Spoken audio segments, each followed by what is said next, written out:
And now back to your regular programming. If you speak better to yourself. You showed up for probably the dumbest conversation we've ever had on this show. Let's have that smile again.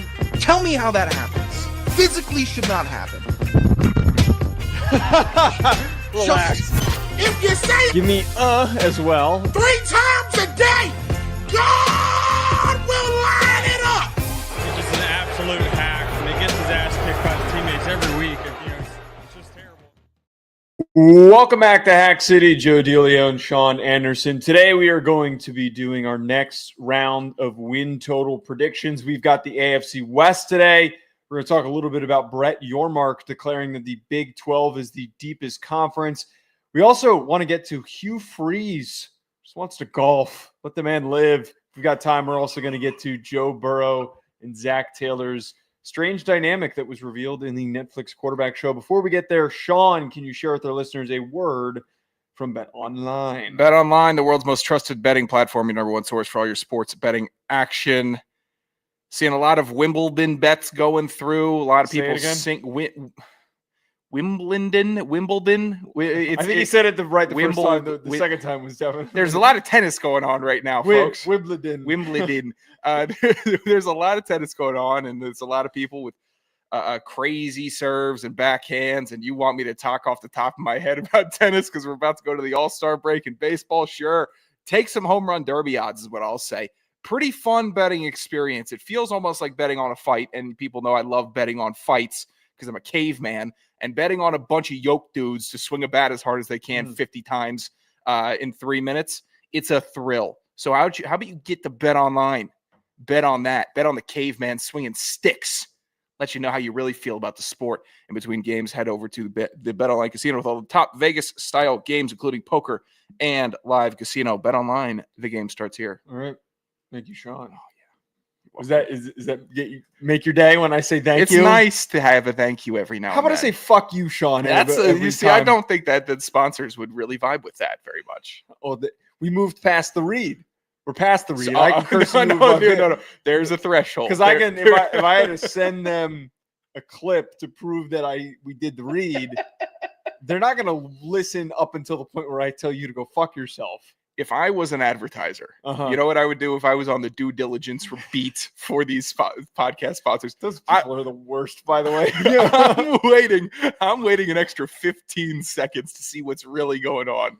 Oh, they said the words on the paper? Nice. Great. My job's done. No. I got to see what the next 15 seconds are. And then I'll punch out. As long as they don't hear about. You're worried that the lead in afterward is going to be some incredibly problematic statement. Yeah, imagine if you signed a show and you had a boba drink, and then afterwards, right after they finished the promo code boba20, and then it's fucking shit. So I'd feel a certain way about that if I was an advertiser. Right, so you're just worried about random criticism being this stuff is really hurting me inside.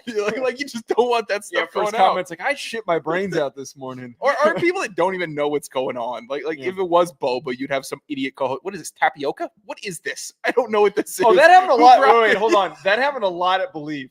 There were a lot of times when I was a producer at Believe. I'm no longer a producer at Believe. We would go back and listen to reads, and they'd be there would be people what the hell is this? I'm what am I reading? And then we would have to send emails to these people hey, can you just pretend like you read the read before the show? Oh my God. It's not you're not completely on the show they were doing this. What am I reading an ad for? Oh. Sometimes they'd be yeah, I hope they pay me on time. And it's what? It's actually crazy.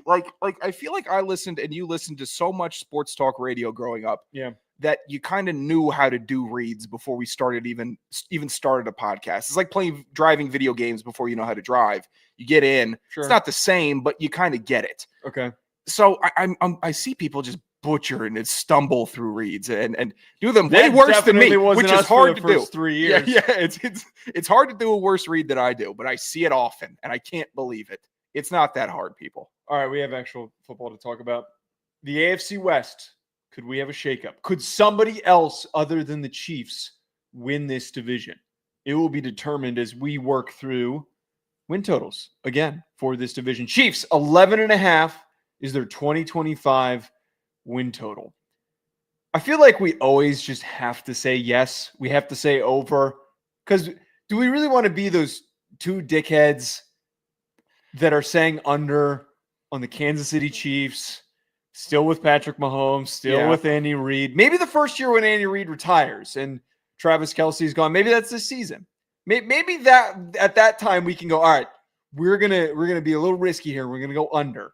Being the guys that pick the Chiefs to not win 12 football games, you don't want to be on that side. You're right. There's a lot of dark magic with them. I'll say if there is a week to pick them to do so, it's this week, because we will not draw half of the ire that did you see Kansas City-based a radio host, what Kevin Keatsman said? He called Patrick Mahomes fat. He called him an embarrassment. I did see that. All this. So we're not taking the flack if we want to take the under. I'm not going to do that, though. I'm not going to have that egg on my face, because the Kansas City Chiefs are one of the only teams, if not the only team, that week in and week out, if you feel like you know better, you end up looking like a big fat jackass afterwards, because they pull out wins. In last year was a very frustrating miracle win season for them. I think they go back to bread and butter, carving teams up this year and just coast right to 12. They coast to 12, and there should not be much debate. This also felt like one of those off seasons for them where like things were underwhelming at the end of the year because they played so poorly in the Super Bowl. And then you're kind of wondering to yourself, all right, are they now showing like they're human? Are they showing a little bit of a sign that they're human? But then we remind ourselves they got to the Super Bowl, and then we look at their draft class, their free agency, of them retaining most of their top guys that they needed to bring back. You bring back Trey Smith, and you had this great draft where you ended up getting Connerly. You got Jalen Royals, who's super underrated. You just found all these pieces that fit the puzzle way better than it would have fit for other people. Yeah. They're afforded the opportunity to kind of take these chances and risks on guys that were banged up in the draft picks that they had, and they're all going to plug in, I think, and play at a high level. I think back to that year where they drafted Karlaftis and McDuffie, and that was like going into the drafts like, I don't know, man. Well, I believe that was the year that they traded away Tyreek, and everyone's like, man, are they kind of just coming down to normalcy? Are they showing that they're mortal? And then they just got better and better, and Spags had a complete arsenal of weaponry to use. This feels like one of those off seasons where they're not going to really fall short. Someone wants to look me in the eyes and tell me Xavier Worthy's going to have a worse season in year 2, that he's not going to be better, that there's too many pieces on this team that have boom potential aside from them having the best quarterback in the NFL. You have the best quarterback in the NFL. I'm going to give you an over win total at the start of the season. He could be playing with the Houston Roughnecks, and I still think that they could have 8 wins in the league. He's that good. It's not a glaze hat. I swear to God, I was as sick of him and the dark magic last year as anyone else was. The miracle wins, the crazy. I actually had no problem with the refs in the Chiefs last season. I didn't. People did and thought there were a bunch of BS calls. I thought there was just like one call a game that people just decided to get mad at. They play good football. Welcome to sports. They play good damn football, and they're going to win 12 games easy. Punch it. All right, Broncos, 9.5. I don't know. Okay, Broncos, if I had to pick like a category for them, we've got a million different categories that we could just save for teams. I feel like I would put the Broncos in that grouping of team that was surprisingly good last year, but I'm not sure if I'm ready to completely buy all the way in. I'm going to say over on 9.5 because I feel like Sean Payton is such a great coach. Doesn't get enough credit. Everyone was calling him a big dumbass for drafting Bo Nix and for them not doing that well in his first year with Russell Wilson. Like, this big dumb dummy is going to get fired at some point. And they catch fire in like the middle of the season and they ride it to them reaching the playoffs. They fall short, but we're not talking about here if they're going to win a Super Bowl. We're just talking about, can they win 10 ball games? Tough division for them to do it in a second season now with Bo Nix as he's getting better and he's proven people wrong. Peyton's proven people wrong. Their defense improved. I am going to take the over. I think that most importantly, Sean, this defense could be and should be top 5 in the NFL. Jahdae Barron coming in, Talanoa Hufanga coming in. There's just a lot of already solid pieces that's now supported by guys that can be high impactful starters that are joining the mix. My category for the Broncos this year is scary. I would be scared to play the Broncos. I would be. I'd be scared of Bo Nix doing some crazy stuff in the pocket that I haven't seen before, whether it's technically proficient or not. If he starts getting the tap dance feet, runs up to the line and throws a pass and it's complete, I think all Sean Payton cares about is it's complete, and then we're moving the sticks forward. The defense, bunch of killers on the defense, scary-ass dudes. Zach Allen, welcome to the league. You inserted yourself last year as a premier defensive end leader of the team. I wouldn't want to play this team once. They got a white corner that's good. They got everything that you need, Joe. Hold on. Hold on. What does that got to do with anything? I'm saying they got depth. They got everything. Everyone's talking about they have a bevy of riches. They have gone out that you're bringing this found a rarity even. They're so good on D. Riley Moss isn't going to be starting. Right now he's listed as right cornerback, 1 on the depth chart. It could get taken. I'm not Send saying him it back could to get special taken. teams Hey, where he belongs. Go cover a punt, man. Go cover a punt. You're not second outside corner. I'm not supporting this. This is a shocking stance. It's not Cooper DeJean. What I needed is like we have to clarify that he was okay last year. Pat Surtain was so good. Yeah, it made Riley Moss seem like kind of survivable. I don't know if Barron's going to start out there, if he's going to start in the slot, if he's going to start at safety. A little bit of speculation here. I thought he'd be better off in the slot, but I think he's listed He's listed as a nickel right now. That's tough for me to speak on because having a really good nickel corner, which is why I think they drafted him, is so valuable. Yeah, but I do we really think it's valuable in that division too? Going up against Ladd, going up against all the speed in Kansas City, it's helpful there. You named one receiver. And the one receiver was the white one. Yeah. Brock Ladd, Bowers. well, I'm sorry, Ladd's a slot god, and you need a nickel god to be able to stop him. I don't need him. I don't need Barron going up against Brock Bowers. Brock Bowers. Who's that one white receiver on the Chiefs? Is he still on the Chiefs? You're not talking Noah Gray. He's a tight. I think he was a tight end, but he was all thin, lanky. A straw man tight end. I don't know if he's still there. What I needed from the Broncos this offseason for me to put them in the scary category instead of the feisty category, which I believe they were last year, they needed a running back. And they got a running back, and I think he's going to be pretty good. I might be overselling RJ Harvey, but I don't care. I think he's perfect for this Broncos team. Give me 30 RJ Harvey carries a game. Let Bo Nix frantically throw passes 25 times a game, and I bet Denver wins. What are they, 9.5? I bet they get 10 wins. Easy for me. This one is pretty easy for me to go with. Right, he's just one of those guys that's such a high floor coach. Sean Payton is. So why am I going to bet against a guy that is, now that he's got his quarterback and he's got his core? Mm-hmm. Why am I going to bet on them after having a great season that they're not going to build off that momentum? Justin Watson was who I was thinking. It would have been really funny if you had said he's got a lot of tough guys to cover like Ladd McConkey, Brock Bowers, and Justin Watson. That would have been funny if you said that, but you didn't. And Justin Watson's also not, I don't think, on the Chiefs anymore. Also, Marvin Mims Jr. got better last year for the Broncos. Yeah. Solid player. If Cortland Sutton can stay healthy, and then you have Devon Vele as not your number 1 wideout and sitting as a great number 3 depth piece, the offense can move. The offense can work. I'm excited for what Denver's doing, even though Sean Payton, scum of the earth. Charger. Why? Because Bountygate? Or because you're a Falcons fan? I'm not going to be. Okay. Chargers, 9.5. If man Justin Herbert. They will get to 9.5 wins if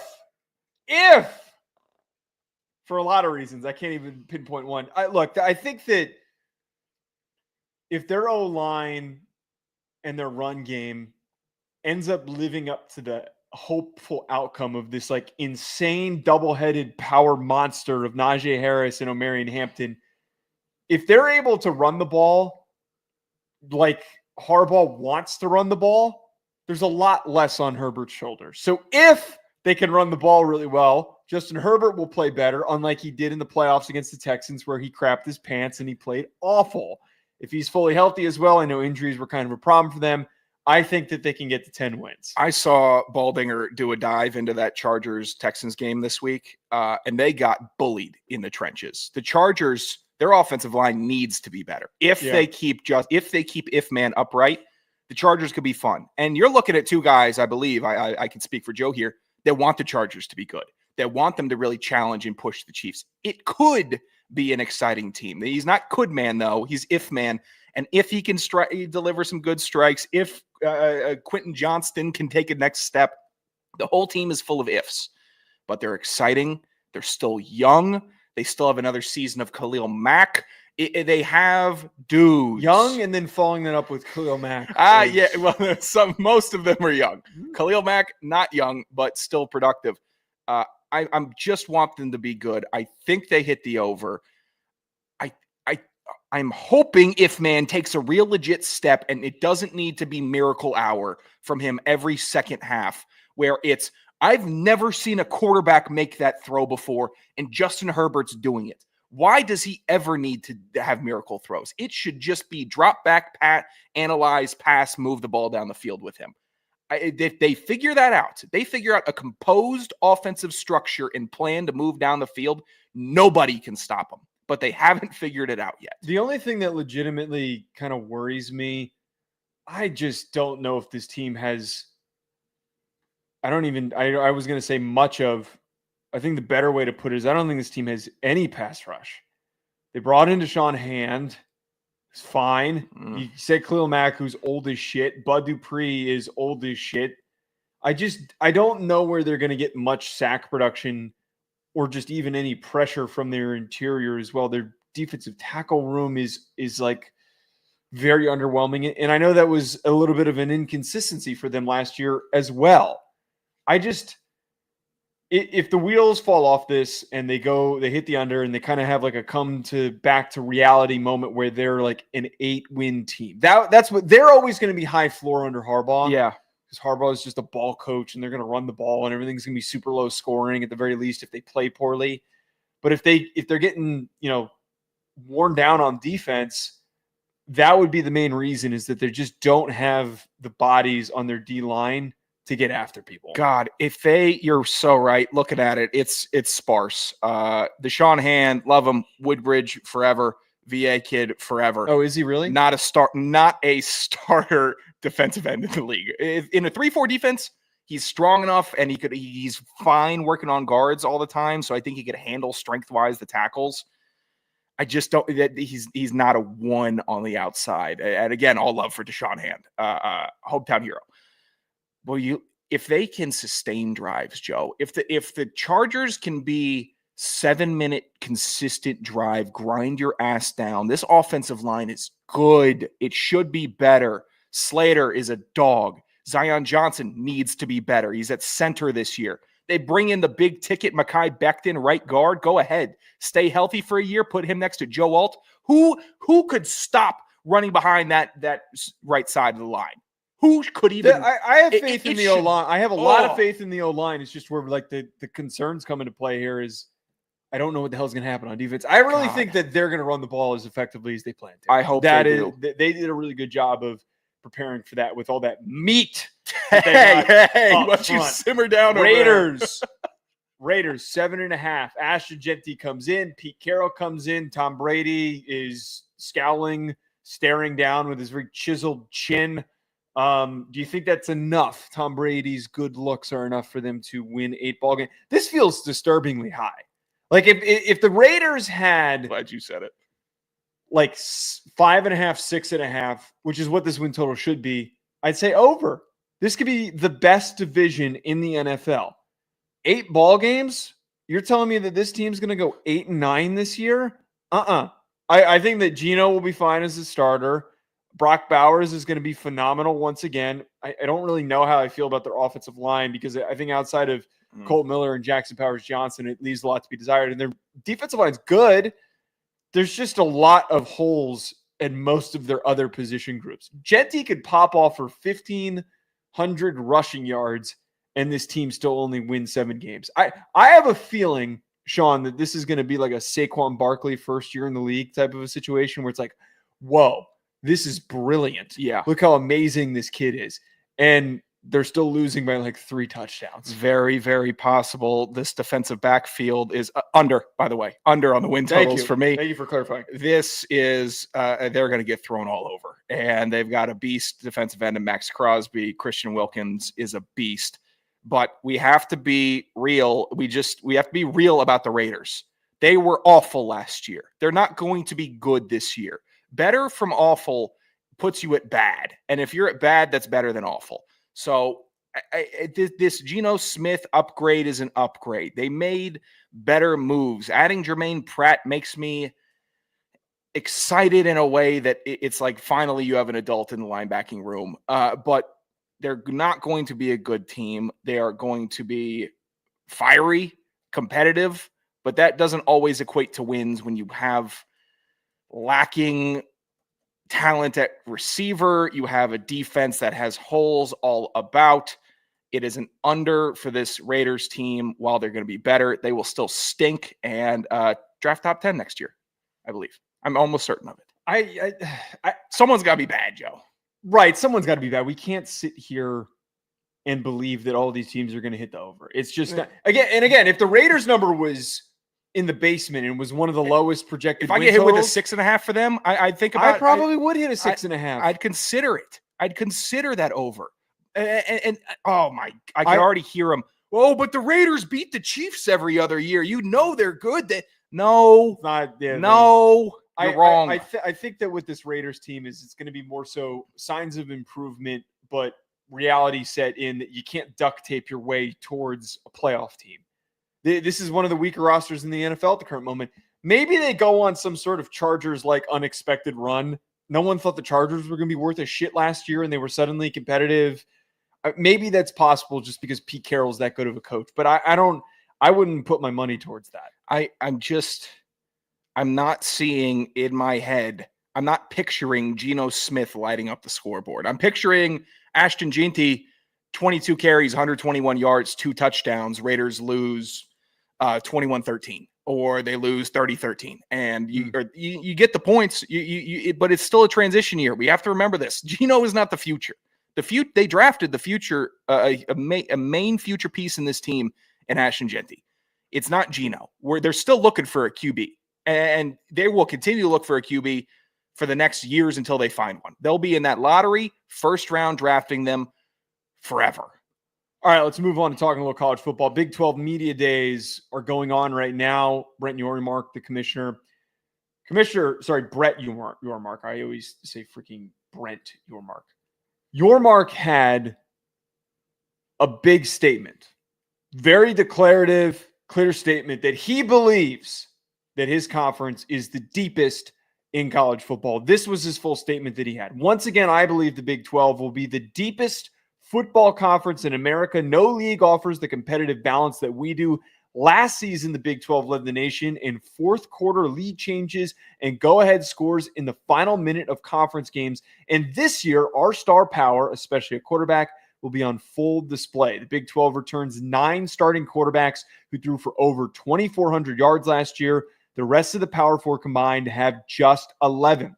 We also boast one of the nation's top coaching lineups, from Hall of Famers to rising stars. I fully expect the Big 12 to earn multiple college playoff bids this year to show once again that we can compete with anyone. Yormark's got this mentality that I don't know if you've ever argued with a guy who's really good at creating confusing tangents. Mm-hmm. He's doing a really good job of pulling side information that looks like it's supporting his argument, but it's not. He's homering. Pointing out that your conference had as many fourth quarter lead changes and go-ahead scores in the final minutes. Pointing that out does not prove that you have the deepest conference. His argument that he's trying to display is that they have the most parity. They have the most teams that can win the conference. His final statement, this whole argument was kind of fine for me because they do have a lot of name recognition at quarterback in a conference that doesn't really play much defense, which it is what it is that you've got all these guys that have all these yards returning. Yeah. But where I was completely shut down and thinking, nope, no shot. You need to walk that back.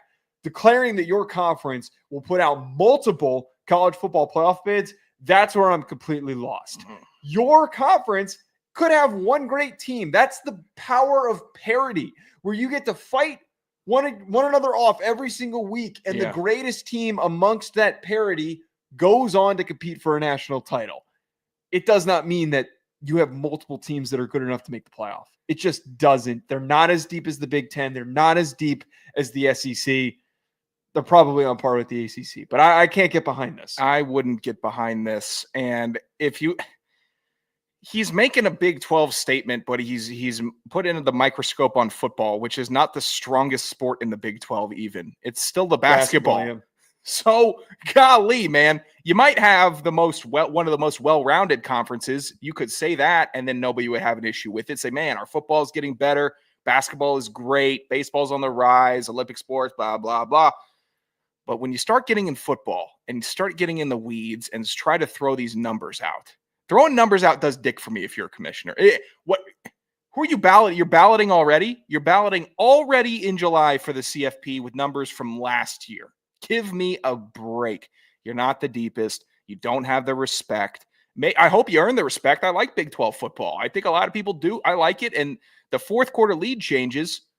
That doesn't mean good football. That means your defenses are bad and quarterbacks are airing it out over these piss poor corners and they're getting big time touchdowns in the fourth. Great to watch at a bar. That's what you should say. Big 12 conference, most fun conference to watch at the bar, and that's why you should have us in the CFP, because you want eyes on these crazy ass teams. Not we're the deepest. Give me a break. I just don't know how you can look at last year and see the product that was put out there and think this is depth. Having the ability to boast parity is a good thing. We saw so many times last year with the Big 12 on a week-by-week basis that there was not like a clear best team. We thought that Colorado maybe could be the representative for the playoff. We thought at the beginning it was going to be Utah. Iowa State crept up, and then Arizona State came out of nowhere. There's all these really, really good options. But until the rest of your conference recruits at a higher level, you're not going to be on that same page as the Big Ten and the SEC. I'm not trying to completely downplay the Big 12 and say that like it has no shot to compete with the SEC or the Big Ten. They do. They showed against Texas in the college football playoff that they could scratch a claw and fight, and Arizona State could go down to the wire and go to overtime and almost knock them off. Yeah. Great game. Fantastic. Fantastic game. But the rest of your conference isn't going to be able to accomplish that. Arizona State got where they did because they saw so much adversity on a week-by-week basis, and they were the team with the best record that won the conference championship. That's what you should be proud of. I think that this argument that they're the deepest is is so silly. The real statement should be the Big 12 is the only conference that does not have a clear favorite. That's it. Yeah, you don't know what you're getting. Love it. That's what makes it exciting. That's great. That is exciting. It's the only conference that can say that. But Yormark, you also got to realize when you're like scanning on Friday for what the games are going to be Saturday, and you're kind of getting excited, and you start looking at the weeks ahead, and week 3 is going to be massive, and week 7, don't have a wedding on week 7 because I'm not going because there's so many games. All the games they're bringing up, it's not because Iowa State is playing Kansas. That's not what we're looking at when we're talking about it. Talk about a star-studded slate of college football Saturday. It's not Arizona, Utah. We're talking about other games. We're talking about Ohio State, Penn State. And we're talking about last year. You want to talk about deep. Whoever Indiana was playing, it became must-see TV. Good teams in the Big 12, but you weren't drawing my eyes unless it was right in front of me. And I'm not averse to being deeper, knowing the Big 12 a little more intimately this season if they're this deep. But goodness gracious, I saw some not so pleasant play on the field from this conference last year. I don't know if I'm going in guns blazing, but with the amount of crazies in college football, with ACC, SEC, and Big Ten, I feel maybe the only way to keep up is to up the ante, or what is it? Up the pole, as the kids say. When you up the pole, then everyone has to act accordingly. That's a thing that people are saying. I think it's up the pole. I think have that's I finally got old enough that there's a phrase that I have not seen somebody say. I might be butchering. I think up the pole is to pull out the gun and then everybody runs, obviously. I think you made that up. I'm really hoping I didn't. I think that you made that it's up. one of my favorites. I hope I'm not butchering it. We got another college football headline that I want to get to. We forgot to get to this on Sunday, but I'm so glad that you reminded me to bring this up. Hugh Freeze is in hot water. Auburn's head coach has not been recruiting well. Now there are claims from him, the Auburn athletic department, that this is strategic with the new house case being settled, meaning that there are complications for offering NIL deals and revenue sharing. But it's been pointed out by Golf Digest and AL.com that the timing of bad recruiting could not be worse, as Mr. Hugh Freeze has been golfing too much. I believe he played 8 rounds in May. He played 11 in June. He's been ripping and roaring. The funniest part about this, though, like, power to him. Power to him. Go play golf. Go relax when you can. As long as you get your work done, you're doing this on Fridays and Saturdays, or you're not doing it on days when there's visits. You're not ignoring recruits. Whatever. Why the fuck are you logging your scores on GIN, which is the Golf Handicap Information Network? If you're getting shit for this, stop logging your scores. Now, you might not know this, but Freeze actually has the best handicap out of the SEC coaches. He is the best golfer. Are they all logging scores? All of them, apparently. Most of them are logging scores. Oh, that rules. So I was reading this article that was embedded in the Golf Digest article that was breaking down which coaches are playing the most golf. Funny enough, the ones that are doing the worst in recruiting are at the top. So it's all Stoops, it's Beamer, it's Freeze, it's all the guys that are doing the most shit right now. He is apparently the best. He's got the lowest handicap. I believe it's a 7.6. That's great. That's good, man. But Hugh, golf right there. Hugh, you gotta realize here. We gotta be smart enough to realize that everybody's gonna go and check and see when the last time that you logged a score. Everybody's keeping real close eye. And some people think this was what the interesting part about the articles I read. There's speculation that he hasn't logged every single one because there's like a maximum. They think he's played 20 rounds, or he played 20 in June, which is nuts. This dude is a clown. Hugh Freeze has been a clown. It was a bad hire by Auburn initially. No. Dude, he had so much baggage coming with him.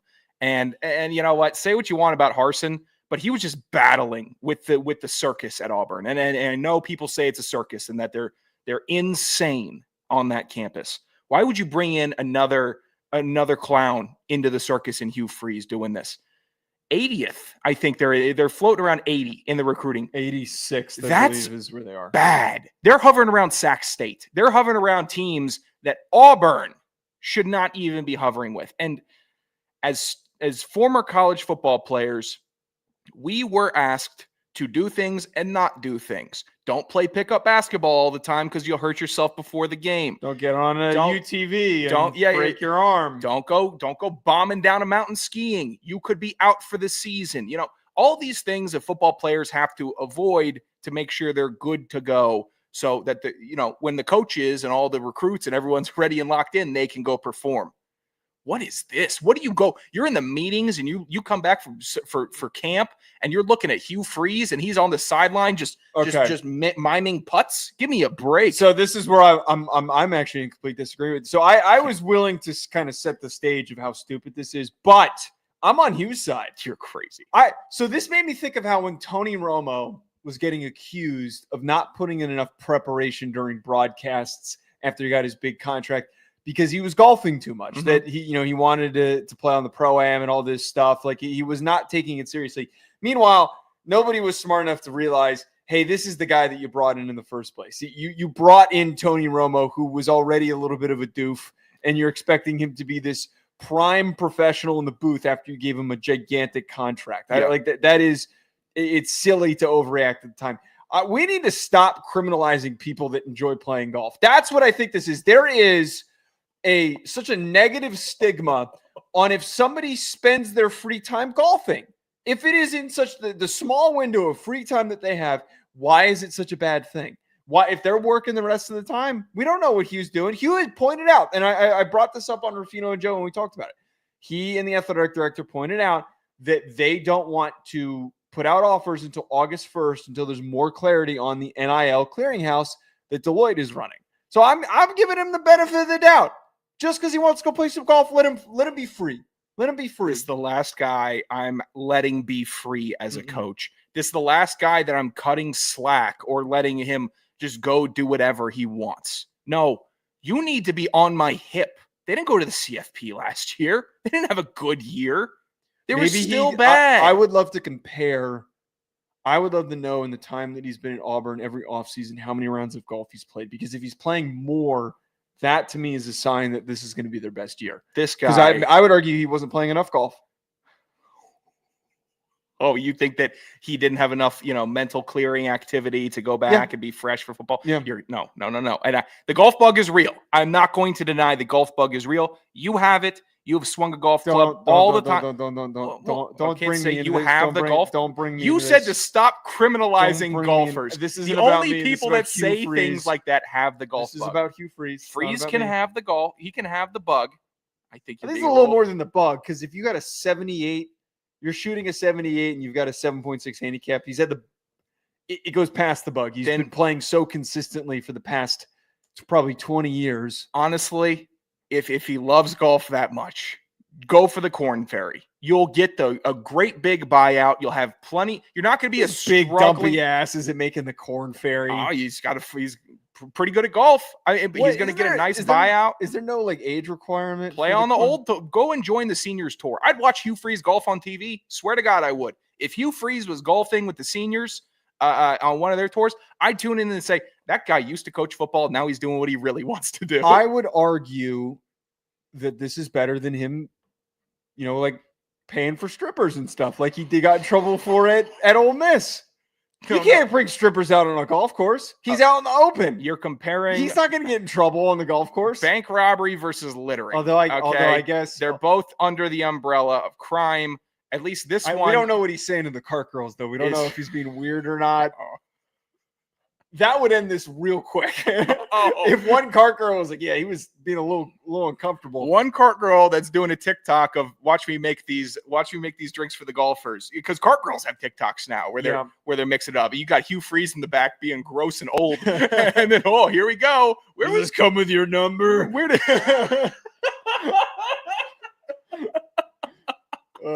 I think that this is an absolute clown show. I'm not calling for his head to be fired. Hugh. No, it's not free Hugh. Lock Hugh up. Lock him up. He needs to be locked in a cage studying film, because he's not cutting it. And maybe Auburn. When I was growing up watching college football, obviously I'm an NFL guy over college ball. Auburn was always pretty good. I always knew Auburn, that's a pretty good team. Cam Newton, it's a good team, some strong running backs that even though they had some problems afterwards in the NFL, they were good in college. Like, they had good dudes on that team. And I said, Auburn is a team I should probably get familiarized with.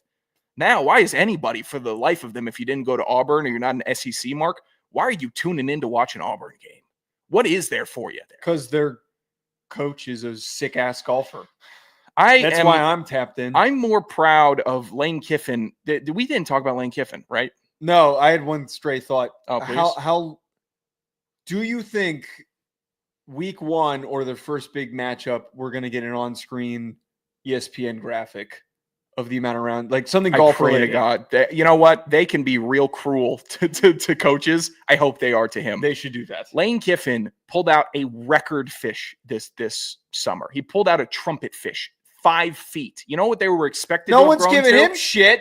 He's out fishing. Yeah, get in the office, Lane. Because he's setting records. That's why. State record in Florida.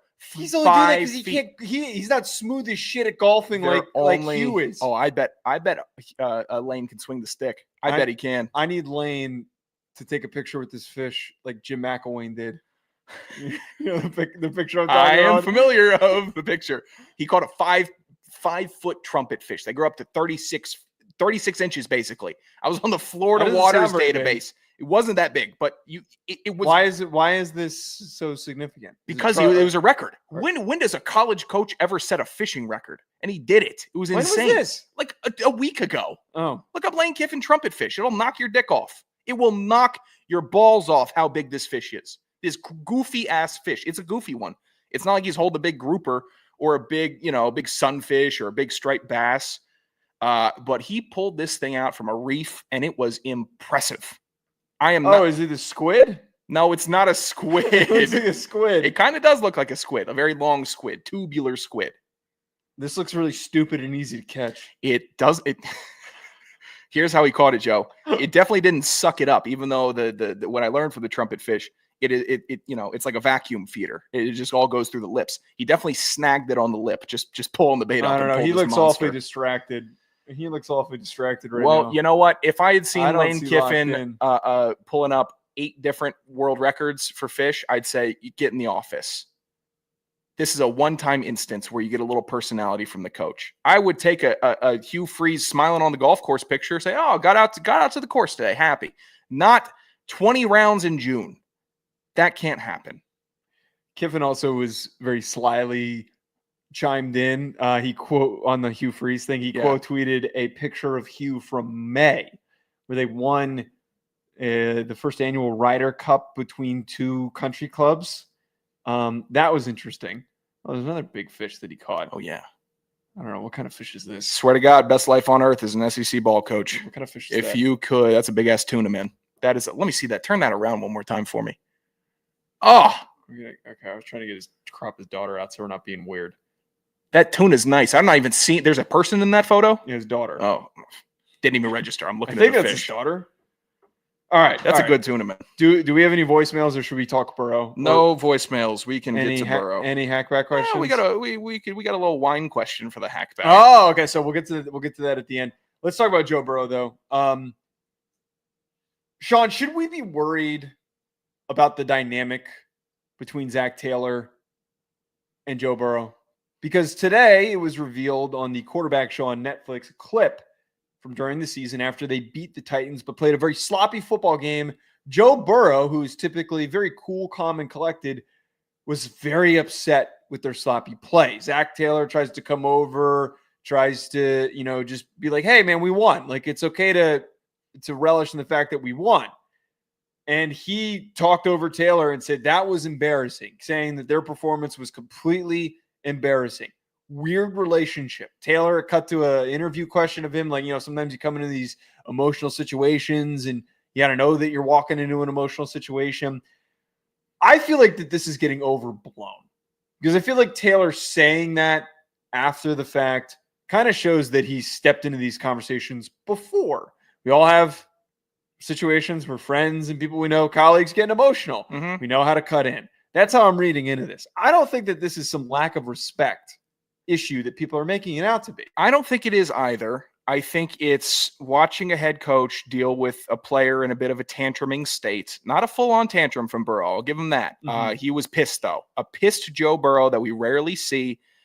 Disappointed, I believe, in himself and the team. And generally, I think that the way Taylor approached the tantrum is how he should approach it for 52 out of the 53 players on the roster.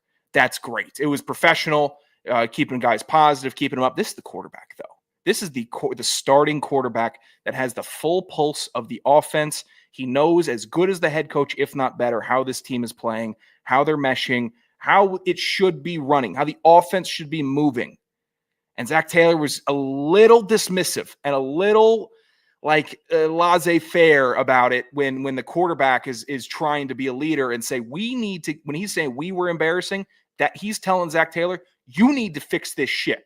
You need to get these guys right because I'm MFing Joe Burrow doing my best and we're beating the Titans. I can beat the Titans for you, but this does not play against good opponents, and it didn't for the rest of the year. I understand where you're coming from, but at the same time, how else is he supposed to communicate with him? Is he supposed to just ignore him and let him melt down on the sideline? No, how else is he supposed to go talk to him? He kind of is right in that way. You won the football game. Yeah. The time to acknowledge and communicate with your team that you were embarrassing and you were making a lot of sloppy mistakes, it's in film the next day. It is when you're breaking down the film and you're going, we can't do this, this, and this. Highlighting the amount of offsides, penalties, false starts, whatever it was that you had in that game that needs to be better for the following week. But if you're being pissy, I hate framing this with Joe Burrow because I really like Joe Burrow. Yeah. If your leader comes into the locker room and you just won a football game and he's not only upset, but shouting down everybody, including the head coach, that shakes the core of the team. Like It does. that really, how are you supposed to get excited about winning ball games if that is the reaction? Because he felt the underachievement looming. That's how. And they did underachieve last year, and they underachieved the year before. And I think Burrow is, one, tired of the injuries with himself. And when he's healthy, he wants everything to run smoothly. I get the frustration. You're just back to work. You wanted to dive in and be great again. Sometimes there's limits. And in football, there's a lot of speed bumps. So I think his expectations for himself are incredibly high. And I wouldn't say that a lot of players on the Bengals have matched the level of intensity, energy, or talent level needed that Joe Burrow has set for the team. You have a team where one of the two best players on your team is the quarterback. You got to step up then. You need to, or else you're going to have more weird, embarrassing seasons like this. I think Joe Burrow is a smart guy too. You have to be a kind of a freaky smart person to play quarterback. He knew it. He smelled it in the air. He knew they were going to keep being shit. He knew that all this nonsense, all the sloppiness, and which was the only reason Cincinnati lost ball games last year. The defense was bad, but they scored enough points to be in games and win games without the sloppiness, no matter how bad the defense was. But the slop killed them, and that goes right up to the head coach. The quarterback can't make sure that every player is lined up perfectly. He can't make sure the defense doesn't make stupid penalties, and he can't control offsides on the offense. That goes straight to the top with Taylor, and it was a direct statement to his face saying, I did my job, you didn't do yours today. And What? Go ahead. And I just think it's reflective. I think it's accurate. I get that you can kind of sense that the wheels are going to fall off and you need to focus and lock in, but where they were bad was out of Taylor's control and it was out of Burrow's control. It was their defense. And their defense is bad because their awful front office is bad at building a roster. That's true. And can't keep people on the field. I don't think that those focus lapses were anyone on the offensive side of the ball's fault. It's nothing that they can control. One thing is true, though, is Burrow is still going to be here if Taylor gets fired at the end of the season. And Taylor is clearly and has not been expressively brought up. I feel like a lot of hot seat conversations, but he is on the hot seat. If they don't go to the playoffs again this year, he's probably going to get fired. One Super Bowl is not enough to keep him alive. Yeah, it's a lot to say in July that a coach is going into the season on the hot seat when he's had really good seasons and he has a top 5 quarterback in the game. Like, it's rare to be saying that. Right now, looking at Taylor, it needs to be some big step this year. Somehow Cincinnati needs to come out of the gates like the Saints did last year. They need to, because if it comes out and it looks like this same Cincinnati Bengals team where incredible play, disaster 2 quarters, and then you need 4 incredible plays in the 4th to get a win, that can't happen. The NFL teams are too good, and better coached teams will continue to beat the Bengals. I'm genuinely, this is the most interested I've been in the Netflix quarterback. I actually might watch it. Like, I actually might watch this just to see more of Joe Burrow, Zach Taylor. The Kirk stuff, I'm not getting too deep into it. People are shit, you're gonna watch it. You're gonna watch it for Kirk. Falcons Twitter is already freaking out because Kirk read a book. He read like Drew Brees' book. I didn't even know Drew Brees had a book. I'm gonna do some things. There's a lot of coloring pages in there. Yeah.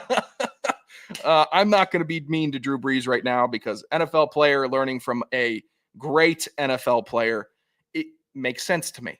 But holy hell, I just have no interest in Kirk. I have so much in Burrow, so much invested in him because he could be the future, a massive piece of the future in this league, and he needs to stop being let down by his coach. All right, let's get on to the hack bag before we close out here. 201-834-4308. Call in with your questions. We need more voicemails. We had 2 great ones on Sunday. Sean, hack bag.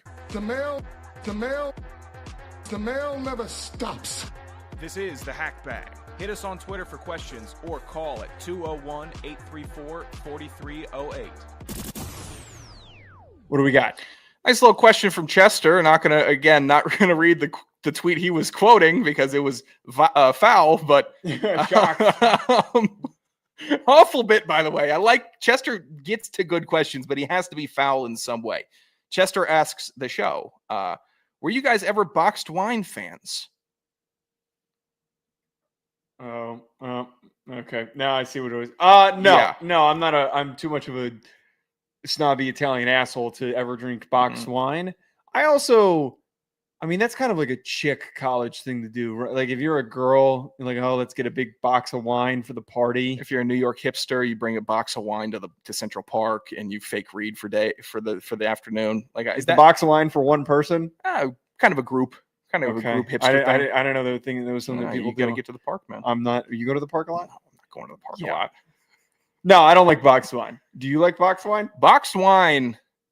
Got a bit of a history of boxed wine. Stayed up late drinking boxed wine with people before. How recent? Oh, I haven't had boxed wine in probably since I was living at home. Or because boxed wine for me is you find it in the back of the fridge when you're completely out of beer and you can't tolerate liquor this late in the evening. So you want to keep drinking. You want to stay with the party. And then you have to open up. I would stay sober. I would stay sober if those were the parameters. Oh, God. Because you just give yourself hey, do you want a big old headache and drink piss? You know what? I stayed up until I can just talk about it. I stayed up until 3 a.m. drinking boxed wine with a bunch of dudes. Your ex-girlfriend's friend. And we drank boxed wine and we shared it together. When was this? In college. It happened, and there was a lot of things going on where I should not have been drinking boxed wine that late. Oh, wait. Okay. Well, can we be a little bit more explicit or less explicit? I should not have been drinking boxed wine. You were in a relationship at the time, and you were drinking boxed wine with my ex-girlfriend's friend. Wait, which night was this? It was... I think we went. Just get in trouble. Who's gonna? What is your ex-girlfriend gonna call you up and fucking I doubt dig you out right now? She's out west getting with. She's engaged. Yeah. Who cares? Even if she did, obviously it's not gonna happen. But I doubt that I'm on the hot seat, admitting infractions. Is always do the infraction after you do the infraction, and there's no one to place a penalty on you, there's no one to yell at you, you're allowed to bring it up. I stayed up until 3 a.m. that night, passing back this box wine, talking about. Was it like one of the big boxes or one of those little ones? I think there were two. I polished one myself, and then she had like half of one, and we started passing that back and forth. So you were just sitting there chugging box wine while she was sipping it. And I'm trying. I'm laying the blueprint out. I'm saying, man, a little compliment here and there, get off the compliment train, keep the fish on the line, drinking the box wine. Nothing happens. Wake up the next day with my head getting split open by a pike and a hammer, just splitting my head open. The worst hangover that you're ever going to. By a mile. Because not only, usually if you have like really good wine, you'll still get a headache, but it'll be a survivable one. The box wine is the cheapest piece of shit that you can drink. There is nothing high quality about that, hence why you ended up with a gigantic headache. I still can't believe how bad that hangover was. It is one that has stayed with me. David Flaccoberry, you're being foul in the chat. Box wine is next after ice cream dates. Luckily, ice cream dates is close to a nice little bar in Hoboken. Oh, wait. Are you? So wait, what's the? I'm already changing the subject. Are you doing your little? Still think we're on for ice cream date tomorrow. Okay. I think it's going to be get the ice cream, walk around, end up at Dear Maud. What? That's good. That's a good not shout. Bad. That's a good shout. It's just an option, though. Are we ever going to do the idea that I pitched at you? Eventually, yes. Eventually, at what point? Okay, so the idea that I pitched, it's got to be at a bar, though. Like I can't. Yeah, I'm not going to do any ice cream with a bowler hat on and your sunglasses. One Rocky Road cone, please, behind me. I don't know to Rocky Road. No, I would be at the whole. Okay, what I pitched to Sean, because Sean's the single one here, is that. And if that ever changed and I was single, I would encourage, although you can't be very secretive because you're so freaking big. I could be. Okay, wait. Oh, okay. Let me explain the idea. I'm cutting myself off. the idea is that Sean goes on a date and then I sit near him on the date, and afterwards we review it. So I'm gonna take some mental notes. Maybe I'll write some things down if I actually can. You actually got one. We had a dry run of this before. Did we? Where you said, yeah, you didn't let her get a word in once. We were at that crazy ass bar in the city. I think you had stopped drinking. Me and Chance were on a 2-man operation. Chance was being foul, and I was talking to her friend at the table. Afterwards, you said, yeah, you just talked straight for an hour, and you didn't let her say a word. Which I remember this. Tall girl with the dark hair. You don't remember that? Was that where there was the group of 3? I can't remember if they were a group of 3 or not. There were other people with us also. It wasn't just. It might have been hometown friends with us. My hometown friends. Rami might have been there. Maybe that was that night. But the whole premise wouldn't be that we're there in a group going out on like a Friday night. It would be like a Thursday, Wednesday night date situation, and I happen to be there, and then we could break it down on the show afterwards. Well, I doubt if you're going to be there. I doubt I'll be at the granola bar or the juice bar or the Greek yogurt factory. What is this? What is places I imagine you go while I'm at work? I'll be there like, I wonder where Joe's at, and he's getting. I work granola the whole day. What are you talking about? I don't leave this apartment. It's just what I picture. Okay. I picture you gallivanting around in dreamland because I'm sitting in an office baking under fluorescent lights. I don't leave here and I don't stop working the whole day. How are you enjoying the game? I tried asking last night, but you looked locked in. It's a little frustrating. I need to stop playing Road to Glory. I heard the Road to Glory QBs were a little tough. Overall it's really tough because you have to hit. You have 5 games and then you have 5 moments in every game, and you have a very specific goal that you have to hit in order for your player to get the maximum amount of points. But the thing that's really silly is that if you don't hit the goal and you don't get the maximum amount of points, your stock plummets. Like, it drops. So if you have 5 goals and you got to get the difficult goal and you only get 3 of them in a game, you're a 3-star. You drop to a 3-star. No one's recruiting you. And then when you show up at the school that you're getting recruited by, you're like 4th on the depth chart. So I did this twice. I went through it twice, and I showed up and I looked at how long it would take me to get on the field, and it would have been like junior year of getting onto the field. And it was really the final try that I did here, I finally finished as a 4-star, which I was trying to get through. But the quarterback battle thing is a pain in the ass too. It's so screwed up. I was a 4-star. I picked Memphis because it told me I was going to be the starter. I'm a higher overall than the starter. And it says that I'm miles ahead in coach trust over the guy. Still had to do a quarterback battle. And the quarterback battle is like throw on the run and hit the skill zone and hit it in the end zone. So we're doing Pro Bowl challenges in the game here. We're going to throw – there's balls that are being shot at you, and you have to hit a inflatable target. And it's like not fucking easy. It's not. I just want to play the game. Just want to get on the field. If you make a couple mistakes at the beginning of Road to Glory and they put you at the number 4, I don't like that this game is just basically juicing the transfer portal. That is just juicing it where, I guess I'll leave. If I can leave every year, I'll just keep on moving until I get to my one spot. But if you do that... this is an insidious new era of college sports. What would be really dumb is that if you do that, you could just end up transferring and then sitting on the bench everywhere that you transfer to. No broken controller yet? No, the controller has survived. Scott, we're still on, pal. I want to know what side you're on. Can't tell you what side I'm on, pal. Got to keep asking, though. I like that the game being hard makes it an exciting. Actually, I think you break more controllers when the game's supposed to be easy and you're supposed to dominate, and then you get frustrated because you're doing shit on rookie mode. No, actually, that doesn't happen. No, the only last time I broke the remote was on Heisman when I moved it up to Heisman and I wasn't good enough to play on Heisman. God. All right, let's get out of here. No show on Thursday because Sean is out in Florida. Going golfing, ironically, as he was yelling about Hugh Freeze. I am so aware. Skipping a show to go golfing, yet you spent 10 minutes berating Hugh Freeze. This will be my 4th golf round of the year, by the way. 4th of the year. No, just in a vacuum. Explain to me that concept, how you are not in the wrong, that Hugh probably getting his work done Hugh who? in. Hugh Freeze. Oh. He's getting his work done and you're so upset that he's golfing, yet you're skipping a show to go golfing. I wished you hadn't remembered some of the itinerary for Florida. Yeah, Why else would you go to Florida? Wouldn't it just be a golf trip? I don't know. The house is nice. A lot of fishing. I guess there's gators in the water. I don't know how much fishing I'm gonna do. There's a bunch of sawfish down there. Like I might be, if I go throw a line in there, there's a chance a monster bites it and I get my hand ripped off, which I'm not thrilled about. Sick. I like the honey hole I was at this past weekend where I'm pulling Joe. I know you don't know what a healthy fish looks like and an unhealthy fish looks like. I swear to God, I was pulling emeralds out of the pond. I've never seen bass so healthy. Did you eat any of them? No, I didn't eat any of them.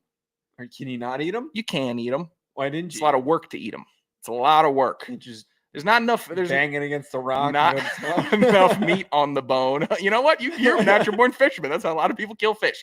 Bang their head on a rock, nice and easy. Some people have baseball bats, little T-ball bats, because they're perfect. Blunt object, easy to swing. You can be accurate with it. Dunk! And now you got a meal. And then you nail, like for catfish, right? You kill the catfish, dunk! And then you nail its head to a tree so it can bleed out and you get all the blood out of it. And then you skin it, you cut it up, you fry it, a little hot sauce, you're in heaven. You're doing good. But it takes a lot of caveman activities beforehand. Hauling the catfish over your head, dead catfish you already clubbed, nailing it up, cleaning it, ripping its skin off. Or get a gator. Oh, it's the best. Gator. Oh, you know what? Here's the bullshit I'm on. I think I'm so big that if I jumped on a gator, I could roll with it. I want you to do that.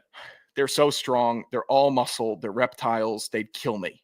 But I think if I got like a wrestling, I wouldn't be so sure. If I got a turnbuckle leap and I went chest hitting right on the spine of that gator, arms around, clenching jaw. I think you need to try. I wouldn't put it past you. I think you've got it in you. Here's what we'll do. We'll be on Gator Watch this week. Okay. And if I see a gator rolling around the dock, maybe I'll put it on Twitter. Poll, jump on it or don't jump on it. Big or too small. I think you should do it. I'm going to get 100% yes and lose 3 fingers. Lose a whole arm. Yeah. At Joe DeLeone, at Sanderson Radio, 201-834-4308. We'll talk to you guys later.